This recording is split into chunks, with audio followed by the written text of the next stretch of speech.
I hope everyone is well. I can see a couple of people have joined. We're about 18 here. Some people that I know, others that I don't know. Some are our students, some I think are former students, others I don't know. For those who are new, welcome. For those who are part of our community again, welcome. So we normally have these Zoom sessions every Monday at this specific time. The point is to just share with you guys the different markets that we're watching, how we break down markets. So we don't share signals, we don't believe they do work, but we do believe that you can learn a lot from watching how someone is analyzing markets or their thought process behind markets. That's why we keep on doing these Zoom sessions. We've not done them for some time now because we are building out our office, but now we've built it out. It's been 2 weeks since we moved in. This is the third week of work, third week of trading. So far, so good. I'm going to share with you how I look at markets. So I look at different markets, what they're doing, the different things that are moving markets. Trading is a bit complex. It's not about just knowing the direction of the market and the entries and the exits. There is much more that goes into making money consistently. And you just can't copy paste what someone else is doing and make money. Unless you are giving someone money to manage for you, copy and paste won't work at all. Anyway, you can learn from someone. We also learned some things from people, and much of the other things we had to train ourselves on how to go about them. So I hope this video will help you improve your journey, and also you learn a thing or two that you can utilize in your trading. So let me just go directly into looking at the charts. So the charts are what everyone is interested in, what's moving each market up and down. From a fundamental perspective, I think the current highlights that we have is the debt ceiling in the US. Obviously, there's Russia, Ukraine, that has never ended in the picture. As much as you see markets not paying attention to such things, you should always know that those are risks that could be factored into the markets or could be priced into the markets in a couple of weeks. So it's not something that you should ignore. That's basically what I'm meaning, especially if it escalates from being Russia-Ukraine to Russia-Ukraine and another country. So that one should be on your radar. Interest rates are at 5.2 in the US. We're likely to get to 5.5, probably even 6, depending on how the inflation numbers will come out for this month. The last number we had was at 4.9. which is a slight decrease or a big decrease from where we were sometime last year when inflation topped at 9.1 in the US. We are now down to 5. When it was at 9.1, interest rates were at 0. Now we're at 4.9, interest rates are at 5.2. Have we seen markets go down that much? Not really. According to me, we had a sell-off, but that sell-off was not as significant as it should have been given where rates are. We are currently in one of the highest interest rates period ever, and the markets have not sold off significantly. Why? The economy has also been quite strong, so we've seen some signs of recessions, but we have not yet gone into a recession. So that really contributes into markets being this stable. However, as time moves and as the economy gets affected by the high interest rates, we're probably going to see some weakness coming into markets over time. The debt ceiling in the US is also a problem. The fact that they're trying to increase the debt ceiling, they've gotten to a point where they have borrowed so much that they have to increase their debt ceiling for them to borrow more. And when that happens, I think there'll be some slight changes in markets. Let's see. Maybe we'll have some short-term changes, maybe we'll have some long-term changes. If you're following what I'm saying, you can see basically trading is a game of probabilities. So there are no certainties. It's all a question of thinking about if and then statements. So if this happens, then this is likely to happen. And if this other thing happens, then this is likely to happen. Just framing that in your thought process, and you'll be able to understand how to navigate and move. Anyway, to start off, I normally look at around 5 markets. So I pay attention to 3 currencies, the 1 commodity, and 1 index. I was a very big fan of trading oil, but I realized it was not coming along so well with my system, so I decided to ditch it. So the only commodity that I look at nowadays is oil, gold, and then I look at Dow, I look at what is happening on the euro, the pound, and I also look at euro yen. That does not mean that I don't know where some other markets are trading.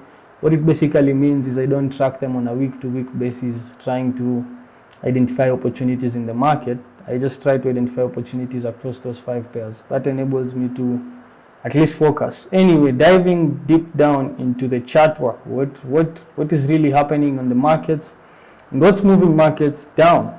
So I'll start off with gold. I'll start off from the monthly chart because this is the first zoom that we've done for a couple of months. I'll look at it from the monthly chart. So if you're paying attention to gold and you understand the cycles of the market and you look at markets from a long-term and short-term perspective, it's quite clear that since 2018, August, October, I remember this time the trade war was starting between China and US. Trump was still in power. He was imposing a lot of tariffs on China. That's when he started this bull run. It was taken higher by the COVID crisis that took place in 2020, the pumping of stimulus, and having the lowest rates that we've ever seen in a decade. We had markets moving to the 2000 level, then we topped at the 2000 level, and we had sort of a correction, a minor one. We had a move low all the way to about 1550, then we had another move back up all the way to 2000. So we're currently off 2000 by about 600 points.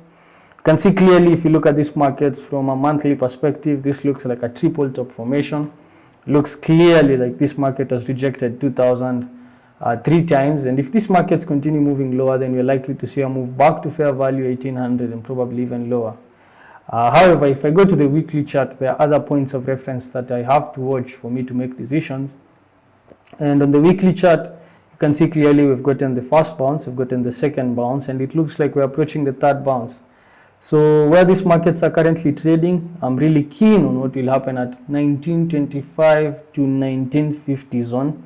And I'm also very keen to see what will happen this week. Will we get a solid close below this trend line, or will we get a bounce around this trend line? That I can only know that when the weekends. If we get a solid close below this trend line, I'm looking for 1900. That's obviously the next level. And if we break 1900, I'll be looking for 1850. However, if we stay above 1925, which is a critical level also for me, and I think these markets could start moving higher. How high? I can't really pinpoint that. For me to be extremely bullish in these markets, I'd want a close above 2000 on the weekly, not on the daily, not on the 4-hour, on the weekly chart at least. And somehow I just don't see it yet, unless there's a change in fundamentals. And I could also be very, very wrong. I've been wrong on markets, or I'm wrong in markets a couple of times. So it won't be the first time that I'm wrong, and when I'm wrong, I'll pivot to the other side. However, I'm just saying, as long as you're below 2000, I think these markets are likely to move significantly lower. As long as you're trading below 2000, I don't see any bullish scenarios for this market. However, if we break the 2000 level, we could easily tap 2100 and probably even move higher. So at least at the moment, if I go down to the daily chart, you'll observe what I'm really trying to pay attention to. So you can see how markets are behaving right now. We are currently trading around 1943. I'm looking for a squeeze to 1925. That's the ideal move that I'm looking for this week. I think if we squeeze to 1925, we could see a good buy from those levels. So probably 1900 would be the best buy for me, but I think 1925 is also a level that you should watch. If I go down to the 4-hour chart, I've said a couple of times that I'm looking for a sell setup. So I'm looking for these markets to come back to 1956, 1962 for a very, very good short squeeze before we continue moving lower. So I'm paying attention. I'm really trying to time an entry around the 1958, 1960 levels. Probably this setup will come in tomorrow if it happens. If it doesn't happen, then this market is likely to move down lower to 1925 and probably even 1900 level. But for me, I'd want to execute my shots from around these levels, 1962, 1958. From 55 to 1970, I'd want to be short. If we break 75, I've pivoted and I'm not going to go short. I'm going to at least watch what markets will do before I commit to any other trade. That's my outlook on gold. If I look at the next pair that I'll be looking at, which is Dow Jones. So this is an index. Again, using the same criteria, we can look at it from the monthly perspective. So are stocks in a bearish cycle or in a bullish cycle? It depends on how you look at markets, the time frames that you have. If you look at it from a long-term perspective, though, I still think we're in bear territory. Last year, we had a very, very significant move to the downside. However, when the year was coming to an end, the last 2 quarters in October and November, we had a very clean move back up to around 35,000. And for pretty much the whole of last the whole of the last 5-6 months, markets have not been doing anything. When I say markets have not been doing anything, I basically mean we haven't seen any significant trend or any significant move to any direction. So someone is requesting to record the meeting. This meeting will be uploaded on YouTube, so don't stress much in trying to record it. The whole meeting will be recorded and it will be on YouTube, on our YouTube channel, so you can follow it from there. So from around January, if you just pay attention, you'll observe that January, actually this is December, January, February, March, April, May, markets have done nothing. There's a very good saying in markets which says sell in May, come in October. Don't trade via sayings, trade what is happening in markets. So if I look at these markets, as long as we're trading below 35,000, for me, I'm still bearish on these markets. I expect this pattern to complete. I think with where rates are, with where the economy is expected to go in the next few months, I still think these markets are quite high relative to where they should be trading. I think if we get a good close below 33,000, a good close below this fair value area, we could easily start seeing a collapse and a move down lower to about 27 to 25,000. That's where I'd be looking for a bottom before the next leg of a bullish move. Because if you pay attention to these markets, you'll discover that since 2021, the end of 2021, as 2022 was coming to a start, when rates started moving higher, this market started declining. Then we had some good news coming into the market, inflation, some positive news, markets came back. But we've done nothing now for around 5 months. So we are watching that consolidation. We're just waiting. If we break to the upside, 35,000, extremely bullish. If we break to the downside, the 33,000 level, extremely bearish. So it's a game of probabilities again, if and then statements, and knowing when you can see clearly where markets are going and when you can't see. So if you look at the Dow 1 week perspective, you can see markets again still trading around the fair value area all the way from this time. There's nothing much that is happening relative to what markets normally do. This is a very volatile market for it to do nothing for 5 months. And that's where the opportunity set exists. When this market will break 35,000 or when it will break 33, 32,000, we will see one of the biggest and quickest collapses or rallies. It could also be a rally. Let's not just think about one side, because I think these markets have been stalling for quite some time, because there is no catalyst, honestly, for it to break. Things are not so bad, things are not so good. So we're in a Goldilocks period, and markets, you can see clearly, are still in a Goldilocks period. If I come down to the daily chart, you can see we recently got a third bounce around the 33,000 level. This level has been quite strong. Markets have tried going below it a couple of times, but each time we try, we come back very fast, including this time when you go to 32,000, you can see how fast we came back up. So currently we are at the 33,185 level. I'm really watching to see what will happen at the 33,500 level, and if we break 33,500 to the upside, then we're likely to start moving higher to 34,000. If we stay below 33,500, I'll be looking for a move to 32,000. I'm 70% bearish, 30% bullish. I'm more inclined to be bearish in this market, given my experience and how I know markets work. I'm more inclined to be bearish. However, I could also be wrong. So there's that. It's a game of probabilities. I can't be certain 100%. On the 4-hour chart, I'm waiting for a good bounce around the 33,500 level for me to execute a very good short position. Still looking for continuation to the downside to 32,500. If we tap 33,350, then I could start stocking short positions. Last week I had a nice sell-off in this market, got this move. I still think this sell-off is there. This is just a normal pullback before the sell-off continues. But let's wait and see if we get to the levels that I'm talking about. In case the dead ceiling is passed, we could see these markets come back to 34,000. Remember, this is a directionless market, at least for now. So don't be surprised by breaks of certain levels or breaks of certain patterns, because this market doesn't have a clear structure, at least for now. So that's the Dow. If I move down lower, I will look at Euro USD. So what's happening in the Euro is more or less what really happens in the dollar. So this is 60% correlated to the dollar index. And if you look at what the euro has been doing over the last few months, we've been moving quite higher.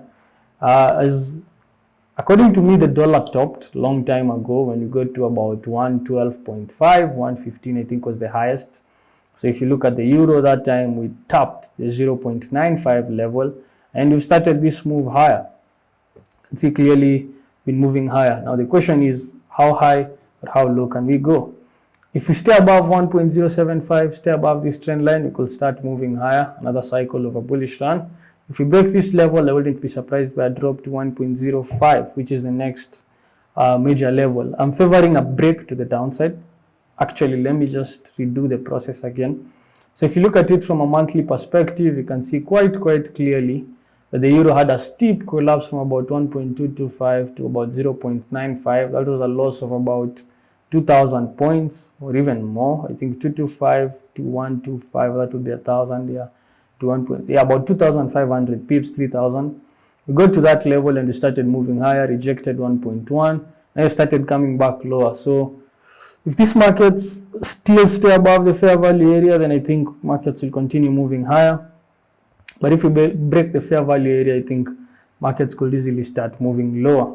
On the weekly chart, if I just visit the weekly chart, you can see clearly we've rejected 1.1, started moving lower. We're probably coming back to retest this fair value area. If we break this fair value area, probably the trend continues to the downside. Who knows? But I really don't favor this move to the downside. I think this market bottomed some time back, and I think it's time now for these markets to move higher. On the daily chart, I've given you my reference points, 1.075, currently where we are. Looking for a drop though. I'm 60% bearish, 40% bullish. However, I'm not so bearish on this market. I'm just looking for a slight move and then move to the upside. I think we're in the last leg of that bearish move, and that's what I'm really trying to see, especially when the month comes to an end. The month normally comes to an end very strongly if you watch these markets for long. This is euro dollar on the 4-hour chart. You can see clearly last week we had this steep collapse, beautiful move. This week we've retested 0.75. The first sign of a bullish move will be a close above 1.075. If that happens, then we're likely to see 1.80875. If we stay below this level, I think I'm more inclined to be bearish to 1.0625. So you can see, as much as I'm bearish, I'm not so bearish, and as much as I'm bullish, I'm not so bullish. I trade between levels to levels, weeks to weeks. So I don't have very long horizons where I look at markets. I try to be quite neutral and to go with the flow of the markets. Next I look at GBP USD. This is my favorite pair. It's made me a lot of money this year. If I look at it from the monthly chart, this market has been moving higher, but this month we've seen the first down month. I was actually doing my analysis and I observed how we failed to go above the 1.25 level, which is a major level. And if I come down to the weekly chart, you can easily discover that this is a third bounce at the 1.25 and they've started moving lower. If you stay below 1.25, below this third trend line bounce, then you're likely to keep moving lower. 1.2 becomes my next level. A clean move above 1.25, a clean weekly close above this level, and I'm looking for 1.3. On the daily chart, if I just come back down to the daily chart, still looking for a move down. I'm looking for a move to about 1.225. I think there's a high chance you'll see this bounce around these levels before we get any move to the upside. And on the 4-hour chart, you can see I'm stocking for a probable entry around 1.2375. So I've been stocking this setup now for quite some time. I'm waiting for markets to at least give me a clean signal for me to take this trade. Trade has a risk reward of about 1:2.16. So watching what will happen here. Last week I had this sell-off. Before that I had this sell-off, and I also had this long. So I've been tracking this market quite well, and I've made some good money on it. Next, I will look at Euro Yen. So this is Euro Yen. The Yen has been the weakest we've ever seen for quite some time. The reason for that is obviously the carry trade. If you understand basic trades, there's the carry trade whereby you buy the currency with a strong rate and you sell the currency with a weak rate, or you borrow the currency with a weak rate and you put that money in the strong rate. Rates. So it's a carry trade. If you want, you can research more on carry trades and understand what is making the yen become so weak. Anyway, looking at euro yen, for the first time we got to 150, not for the first time, but for the first time in a long time, our markets came back to 150. You can see we've had a long cycle all the way from 125, which was last year in February. Now we're approaching 155. So about a 3,000 pip move. In percentages, you can think about it. I think these markets are likely to visit 152.5. In the extreme cases, I wouldn't be surprised by 155. But I think we're also getting very, very, very close to a change in cycles in this market. Not to a complete bearish move, but to a change in cycles. If you're buying these markets, we are very close to the top. However, my job is not to call tops and bottoms. In fact, I'm a trend follower and I'll keep buying it as much as it's going up. Unless it starts going down, I won't sell it. And even when it starts going down, I don't want to be the first one to sell it. I just want to watch some certain indicators. However, for this week, I'm looking for a move to 152.5. If I come down to the daily chart, you can see last week we had the first close again. After this close, we had a huge sell-off. Came back to fair value area, but now we've come back above 150. I think we'll stay above 150. 152.5 is the level I'm looking for this week. Now on the 4-hour chart, I'm already long in this market. So if I just show you my phone, you can see some of these trades that I'm taking. However, I don't know if you'll be able to see clearly some of the trades that I have. So yeah, I have this trade here which has about $100 right now on euro yen. So I'm looking for this move to 151.25. I've gotten the signals that I normally look for. So I'm looking for this move to 151.5, so I won't hold it to 152.5 as much, as that's the level that I think the markets are likely to move to. Finally, I can look at, I know most of you don't understand bonds, so I won't go through bonds, but I also look at bonds. The dollar index, I've looked at it through the euro. This is the S&P volatility index. So the final thing that I can look at is the dollar. So on the 1 month chart, the dollar had a beautiful, beautiful pattern that made it top at about 112.5. I remember spotting this move, and you can see we've gotten a move to the fair value area. I still think we have some downside. I don't think the dollar has cleared the move to the downside. However, we could get a pullback before the continuation to the downside. So that's what I'm really watching for. On the weekly chart, we've approached 102.5. If we continue moving higher, we could see 105, 107.5. But if we stay below this level, we could start moving lower, probably to 100 and even 97.5, which is the next downside target. On the daily chart, you can see we have a nice, beautiful third bounce at the R3 level, 104.25. We're likely to see a move lower, but you can see we're not getting the beautiful, beautiful bearish momentum that we'd want, but you're also not getting bullish momentum. It's a question of just waiting and seeing. If we start moving lower, I'll be watching 102.5. If we break this, 105, 107.5. So those are the markets that I have. Those are the insights that I have. For now, that's it. We'll catch up next time. See you in the next one.